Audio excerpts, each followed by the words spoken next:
many allegations in the Indian media that Dr. Zakir Naik has inspired one of the terrorists who did the terrorist attack in Dhaka in Bangladesh on the 1st of July 2016.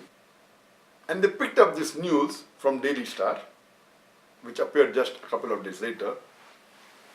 And after a couple of days later, they clarified that never ever did we say that Dr. Zakir Naik inspired the terrorist to kill innocent human beings. What they wanted to say that the person was a fan of Dr. Zakir Naik. That's it. Never did they say that Dr. Zakir Naik inspired the terrorist to kill innocent human beings. And so on and so forth, there are various allegations. And I'm aware, in the last several years, there have been various allegations, and some of them I'll read it, that Dr. Zakir Naik's words today inspire terrorist attacks all over the world. One of the report says, perpetrators of New York subway blast in 2009, Glasgow airport bomb in 2007, Mumbai serial bomb blast 2006, IS Hyderabad module were all influenced by Dr. Zakir Naik.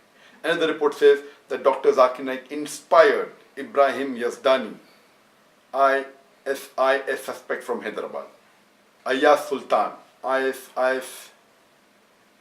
sympathizer from Mumbai, Najibullah Zazi, arrested for plotting blast in New York, Kafil Ahmad, who planned the suicide attack in London, and so on and so forth. Let me tell you, I have not met a single of these people you are naming.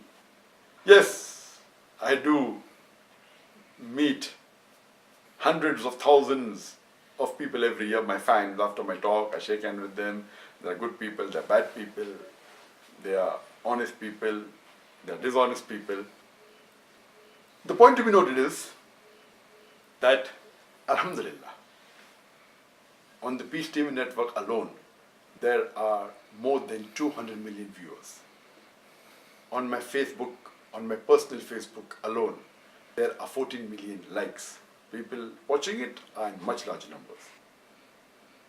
Alhamdulillah, I inspire millions of Muslims, as well as non-Muslims, to come closer to Islam and to come closer to peace.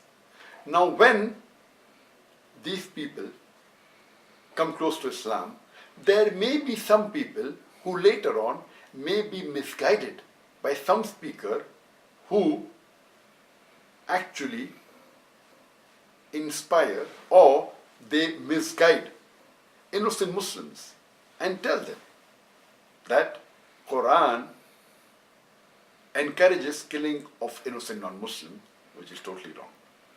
Now, these speakers which are there who misguide the innocent Muslims should be caught, a trial should be done, and they should be punished. Now, because I inspire millions of people coming close to Islam, and if some of them, because they come close to Islam, start hearing other speakers in the name of Islam who misguide the innocent people, and if they do a wrong act, how am I to blame? Can anyone point out a single talk of mine which unequivocally says that kill innocent people? I have condemned all these terrorist acts. So where is the question of me inspiring? Yes, I am aware that there are some statements which maybe in my life of last maybe 25 years, I might have said these statements hardly less than 10 times. These statements which the media takes out a double meaning. But on the other hand, there are more than thousands of statements of mine in the last 25 years which unequivocally, unambiguously condemn all terrorist acts. And I've said that several times, and I repeat, the Quran says in Surah Ma'idah, chapter number 5, verse number 32, that if anyone kills any other human being, whether it be a Muslim or non-Muslim, unless it be for murder or for spreading corruption in the land, it is as though he has killed the whole of humanity. And if anyone saves any human being, whether Muslim or non-Muslim, he has saved the whole nation. So Quran, Islam, as well as myself, we condemn the killing of any innocent human being.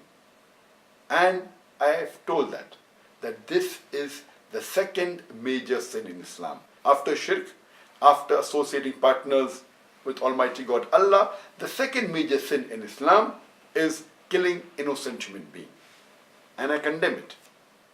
But the media again says, then how come all these people that have been mentioned in the media, maybe 7, 8, 9, 10 people, have been inspired by me?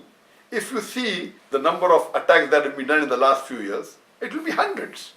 And if a small percentage of them are inspired by me, if 1,000 attacks have taken and 4 or 5 are my fans, they turn out to be my fans, not any evidence that ever have I said in any of my speech that to do terrorist attacks. It is like the same example. A very famous doctor who has saved thousands of human lives but is unable to save 5 patients or 10 patients. The media is saying, this doctor, he has killed. He is a killer. He kills human beings. It is illogical. Yes, he has saved thousands of lives.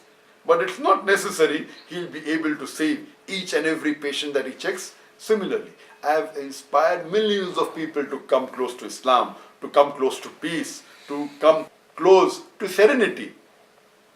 Some may not be following me completely. Some may not agree with 100% what I say. Some may be hijacked by other people.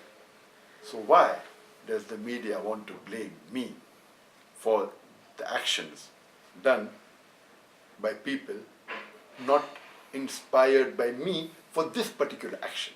They may be my fans because I'm a popular figure, but that does not mean I am to blame for their wrong acts.